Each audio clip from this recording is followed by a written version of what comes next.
everyone, I've been meaning to do a video for a long time on how to set up the raid since we talk about raid setup so much. So first thing, let's get some players into our raids. So you need to go and click on your raid window at the side and then click on the recruiting button on the bottom here.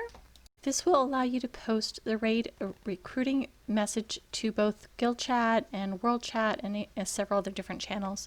So go ahead and do that to get more players into your raid. It's pretty obvious, but up at the top of the raid window, there's also an application button that you can go in and accept people who have been applying to the raid. Once you get enough people in your raid, you can click on the raid management button at the bottom, and this will allow you to move your players around. So this is how we order them into the different groups that I talk about, like for example, the order of tanks, and also, if there's a specific mech team that needs to do certain mechs, they can all stand together and you can easily see which side of the raid you need to be on or things like that. So it's really great to order your players around in whatever order you need them in. I should also point out these are all things that are only available to the raid leader.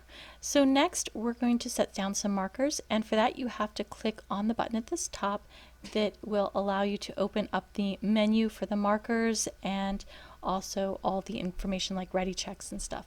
So we're going to go ahead and click on the markers, and to set the markers you just click on the marker in the little window that you want and then drag it kind of across the screen to where you want to place them.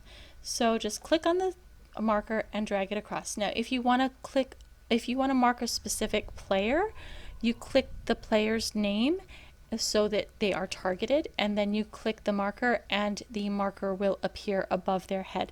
So that is how you set up both your markers and to mark players. In that same button, you can click on that to do a ready check, and this is great to make sure that everybody is not AFK or and that there's no questions. So just go ahead and click that button and click the ready check, and it will appear under your raid window. If you're not raid leader, you'll get a box pop up on your screen saying, "Are you ready?" So this is good. Also, we use it for if you have questions. We tell people to say no. Next up is the countdown, and that just will count down when it's time to pull, and that is wonderful because then we know the tank knows exactly when to pull, DPS knows to hold off for a second and let the tank get the boss into position, and you are ready to start your raid. Hopefully you found this helpful, just as some basics, and we will see you next time in World of Kings.